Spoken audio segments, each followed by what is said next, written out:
జై శ్రీరామ్. హాయ్ అండి, నేను మీ Vennela. Welcome to our channel Vennela vlogs. ఈరోజు మనం త్రేతాయుగం నాటి శ్రీ సీతారామచంద్ర స్వామి వారి దేవస్థానం గురించి తెలుసుకున్నాం. అది ఎక్కడ ఉంది, స్వామివారు ఎలా వెలిశారు, అక్కడ ప్రత్యేకత, స్థల పురాణం అవన్నీ ఈ వీడియోలో తెలుసుకుందాం. మనకు తెలిసిన వన్ సైడ్ స్టోరీ ఏంటంటే, రావణాసురుడు మారీచుడికి దగ్గరికి వెళ్ళి బంగారు లేడీ వేషంలో సీతమ్మకు కనిపించేలా వెళ్ళాలి, ఎందుకనంటే నేను ఆ సీతమ్మను అపహరిస్తాను అని చెప్పాడు. లేదు అంటే నేను నిన్ను చంపేస్తానని బెదిరిస్తాడు కదా. అప్పుడు మారీచుడు తప్పక ఎలాగూ చావు తప్పదు, రావణుని చేతిలోనే చావాల్సిందే, రాముడి చేతిలోనే చావాల్సిందే కదా అని చెప్పేసి వెళ్తాడు. సీతమ్మకు కనిపిస్తుంది బంగారు లేడీ. తను అప్పుడు ఆహా ఎంత బాగుంది బంగారు లేడీ అని ముచ్చటపడి రాముణ్ణి అడుగుతుంది, నాకు ఆ లేడీ కావాలి, నేను దాంతో ఆడుకుంటాను అని.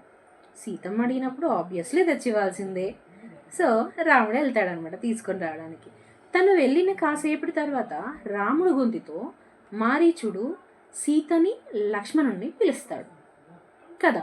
సో అప్పుడు ఏమనుకుంటుంది సీతమ్మ, అమ్మో రాముడికి ఏదో ఆపద కలిగింది, సో లక్ష్మణ నువ్వు వెళ్ళి మీ అన్నయ్యని క్షేమంగా తీసుకుని అని చెప్పేసి పంపిస్తుంది. అప్పుడు లక్ష్మణుడు లక్ష్మణ రేఖ గీసి రాముని వెతుకుతూ వెళ్తాడు కదా. అప్పుడు ఆ గ్యాప్లో రావణాసురుడు భిక్షాటన రూపంలో వచ్చి సీతమ్మని లక్ష్మణ రేఖల దాటేలా చేసి అపహరించుకొని లంకా రాజ్యానికి తీసుకెళ్తాడు. ఇది మనకు తెలిసిన వన్ సైడ్ స్టోరీ. మరి మిగతా స్టోరీ ఏంటి? రాముడు మారీచుని తరుముకుంటూ ఎంత దూరం వెళ్ళాడు? మనకు అందరు చెప్పేది ఏంటంటే, రాముడికి మారీచుడిని తెలిసిన తర్వాత ఆ మారీచుడిని చంపేసి తిరిగి పర్ణశాలకు వచ్చి చూసినప్పుడు సీతమ్మ తల్లిని ఎవరో అపహరించుకొని వెళ్ళారు అన్న విషయం అర్థమవుతుంది. ఇది మనకు తెలిసిన స్టోరీ. కానీ మనము ఇక్కడ ఇగ్నోర్ చేసిన స్టోరీ కూడా ఉంది.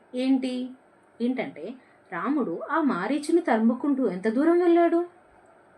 రాముడికి ఆ బంగారు లేడి మారీచుడే అని ఏ సిచ్యువేషన్లో తెలిసింది? అసలు అక్కడ ఏం జరిగింది?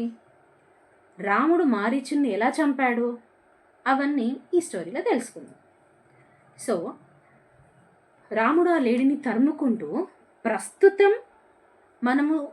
మన వాడుకలో అంటే ఇప్పుడు ప్రజెంట్ ఉన్న జనగామ జిల్లాలోని ఒక బండ ప్రాంతం వరకు పరిగెత్తుకొని వస్తాడు. ఎక్కడి నుంచి? భద్రాచలం దగ్గర ఉన్న పర్ణశాల దగ్గర నుండి ప్రజెంట్ జనగామ జిల్లాలోని ఒక బండ ప్రాంతం వరకు పరిగెత్తుకొని వస్తారు. ఆ బండ ప్రాంతాన్ని మనం లేడి బండ అంటాం. ఆ పేరు ఎలా వచ్చిందో కూడా ఇప్పుడు మనం స్టోరీలో తెలుసుకుందాం.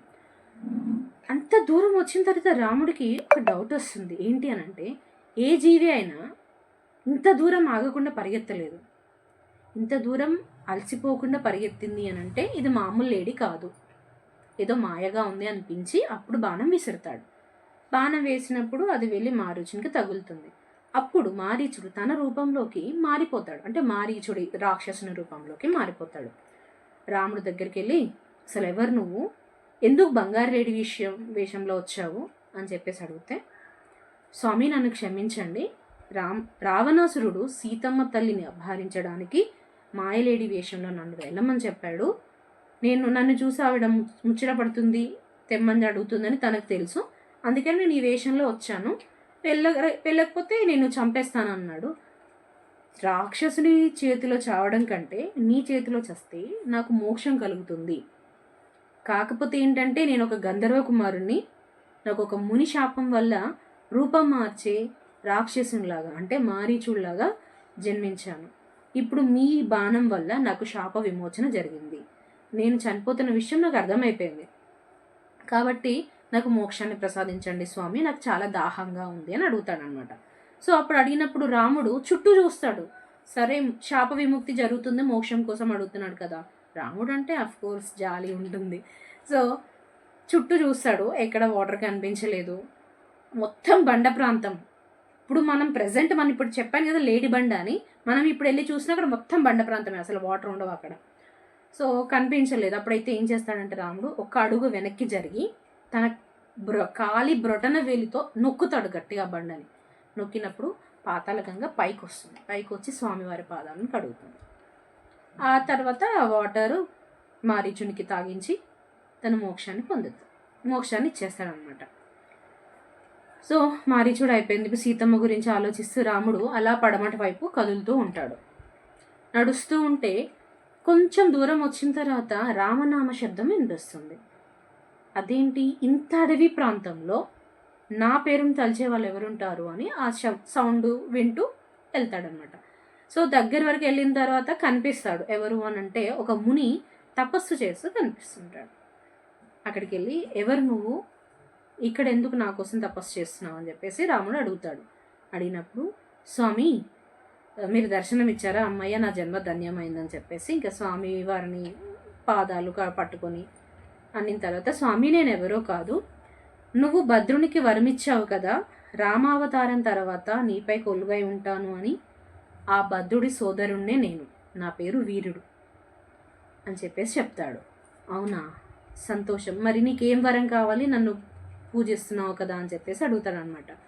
అడిగితే, స్వామి నేను ఒక మునిని, నాకు ఎలాంటి కోరికలు లేవు, నాకున్న ఒకే ఒక కోరిక ఏంటంటే, ప్రస్తుతం నాకు ఎలాంటి ఎలా కనిపించావు ఒక వనవాసిలాగా, ప్రజలకి కూడా అదే విధంగా ఒక వనవాసిలాగా దర్శనం ఇవ్వాలి, అదే నా కోరిక అని చెప్పేసి అంటాడు.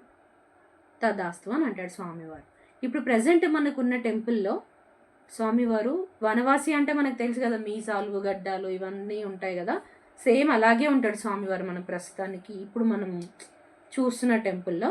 సో అలాగే తదాస్తు అని చెప్పేసి ధ్యాన ముద్రలో అక్కడ స్వామివారు కొలువై ఉన్నారు.